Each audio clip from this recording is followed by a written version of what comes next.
జ్ఞాన అన్వేషకులకు ఆత్మన్ అవేకనింగ్ నుంచి స్వాగతం.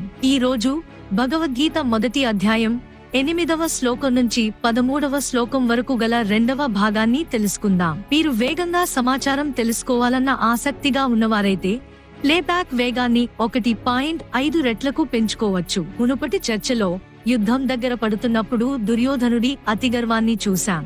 ఇప్పుడు కురువంశ పితామహుడు భీష్ముని గురించి, అతను ఎదుర్కొంటున్న సమస్య గురించి తెలుసుకుందాం. భీష్ముడు ఎవరో మొదట తెలుసుకుందాం. కౌరవులు, పాండవులు ఇద్దరూ భీష్ముడి మనవళ్లు. కురువంశంలో పెద్దవాడిగా అతనికి వారందరి సంక్షేమం ముఖ్యం. పాండవుల పట్ల సానుభూతి ఉన్నప్పటికీ అతను హస్తినాపురం సింహాసనానికి విధేయుడు.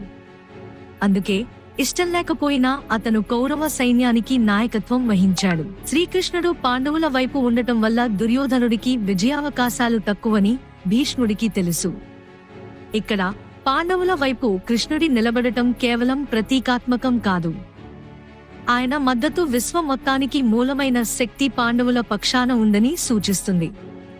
అంటే ధర్మం వారి వైపు ఉందని, అధర్మాన్ని గెలిపించే శక్తి ఏదీ లేదని అర్థం. అయినా భీష్ముడు హస్తినాపురం రాజ్యాన్ని, ప్రజలను రక్షించడానికి కౌరవ సైన్యానికి నాయకత్వం వహించాడు.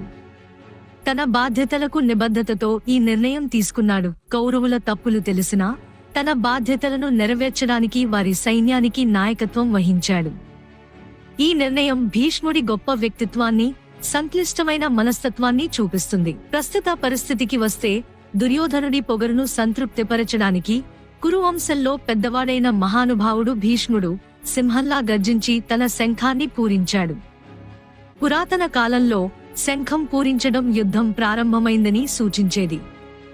ఇది భీష్ముడు కౌరవ సైన్యానికి నాయకత్వం వహించడానికి సిద్ధంగా ఉన్నాడని, పూర్తి నిబద్ధతతో పోరాడతాడని దుర్యోధనుడికి చూపించింది. దుర్యోధనుడు సంతోషంగా, గర్వంగా తన సైన్యాన్ని భీష్ముడి చుట్టూ కట్టుదిట్టంగా ఏర్పరచమని, భీష్ముడి అజేయత తన సైన్యానికి బలాన్నిచ్చి స్ఫూర్తినిస్తుందని నమ్మాడు. ఈ సన్నివేశాల నుండి మనం ముఖ్యమైన పాఠాలను నేర్చుకోవచ్చు. ఆత్మన్ అవేకనింగ్ యొక్క సారాంశం: ధర్మం గురించి అవగాహన మరియు దృఢమైన వాగ్దానాల వల్ల కలిగే ప్రమాదాలు. భీష్ముడు తన ప్రతిజ్ఞ పట్ల గట్టిగా నిలబడటం ఒక గొప్ప లక్షణంగా ఇక్కడ కనిపిస్తుంది. కానీ నిజమైన ధర్మం ఏమిటి? నిజమైన నైతికత ఏమిటి అనే ప్రశ్నలు ఇక్కడ ఎదురు అవుతాయి. అతను చేసే పనులు, వాగ్దానాలను గుడ్డిగా పాటించడం వల్ల కలిగే ప్రమాదాలు ఇక్కడ మనం చూస్తాము.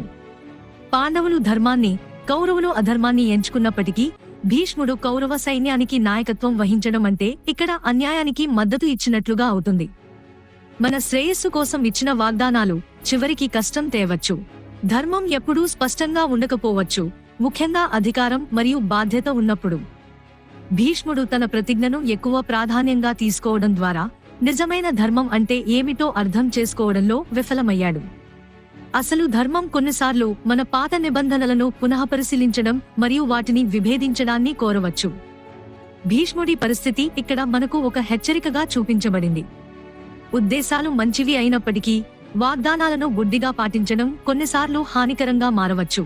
భీష్ముడి కథ మనకు ఏం సూచిస్తుంది అంటే, ధర్మం అంటే మన చర్యల ఫలితాలను పరిశీలించడం మరియు పరిస్థితులు మారినప్పుడు మన కర్తవ్యం కూడా మారుతుంది. ఈ సన్నివేశాలు రాబోయే యుద్ధంలో ఎదురయ్యే నైతిక సవాళ్లను అర్థం చేసుకోవడానికి ఉపయోగపడతాయి. యుద్ధం ప్రారంభం కాబోతోంది. అలాగే భీష్ముడు తన శంఖాన్ని పూరించడం, యుద్ధానికి సిద్ధమై ఉన్న కౌరవ సైన్యాన్ని ఉత్సాహపరచడం, కృష్ణుడి జ్ఞానంతో పాండవులు ప్రతిస్పందించడానికి సిద్ధమవడం వంటివి జరుగుతున్నాయి. తరువాత ఏం జరుగుతుందో తెలుసుకోవడానికి ఇప్పుడే మా ఛానల్ని సబ్స్క్రైబ్ చేయండి. గీత పట్ల మీ ఆసక్తికి ధన్యవాదాలు. Be blessed.